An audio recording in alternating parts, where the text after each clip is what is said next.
Pasteur Eric, un dialogue inclusif, selon vous, ça impliquerait réellement qui et pourquoi? Pas selon nous, mais selon... selon le pacte social. Non, j'en viens. Pas seulement selon nous.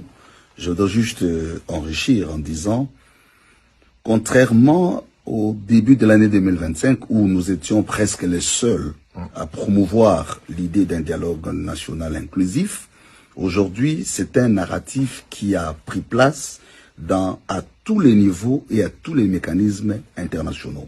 Que ce soit au niveau du Conseil de sécurité, que ce soit dans l'accord de Washington, c'est-à-dire dans la suite du processus de Washington comme celui d'Idoha, c'est aujourd'hui accepté comme un consensus international et même un consensus national.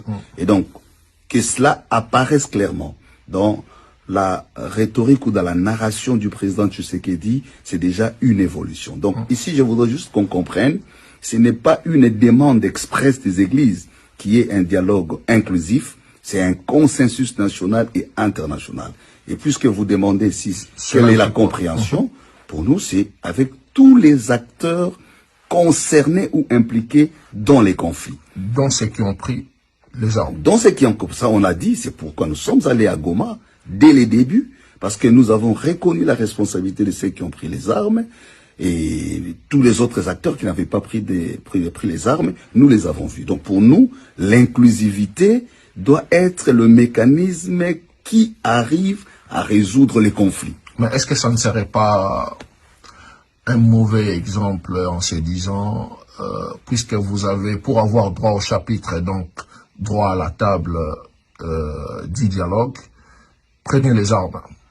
La question, c'est plutôt, à mon sens, comment ferions-nous pour arrêter la répétition des conflits armés au Congo? Oui, mais les dialogues précédents qui ont été organisés à la suite des conflits armés n'ont pas découragé les autres à prendre des armes. Par exemple, ceux qui ont pris les armes aujourd'hui. Le dialogue le plus important qu'on a eu dans l'histoire de notre pays, sans vouloir le rappeler, c'est celui de 2001 à 2024, Santiti.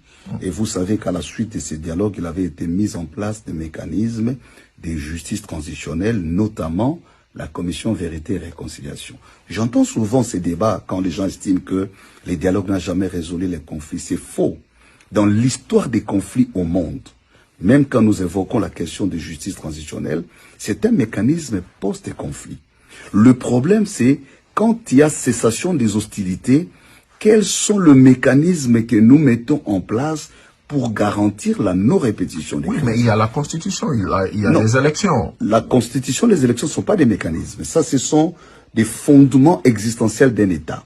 Mais je parle dans l'histoire des conflits, nous avons des exemples concrets, que ce soit en Afrique du Sud, que ce soit en Côte d'Ivoire ici, même si le contexte n'est pas le même, pour ne pas vouloir citer les Rwandais, qui a aussi connu des conflits armés. Donc, dans le cas du Congo, parce que vous avez posé la question, pourquoi les dialogues n'ont pas résolu, la faiblesse, c'est pas les dialogues. Le dialogue est un cadre. Le dialogue est un mécanisme. La question, c'est comment nous assurons la continuation de mécanismes post-conflit. Donc, à ce niveau-là, on ne peut pas reprocher au dialogue de ne pas avoir résolu un conflit armé si les mécanismes mis en place pour garantir la non-répétition n'ont pas été consensuellement acceptés, n'ont pas été efficacement suivis par l'accompagnement international et n'ont pas bénéficié d'une appropriation nationale. Donc, au lieu de faire les procès au dialogue, il faut plutôt interroger la volonté collective dans l'efficacité de mécanismes post-conflit. Et si aujourd'hui, si vous le permettez, nous proposons l'initiative du pacte social. C'est pourquoi nous parlons du pacte social. Et mon collègue l'a dit, nous considérons le dialogue politique comme une des étapes, pas comme la solution, comme la finalité.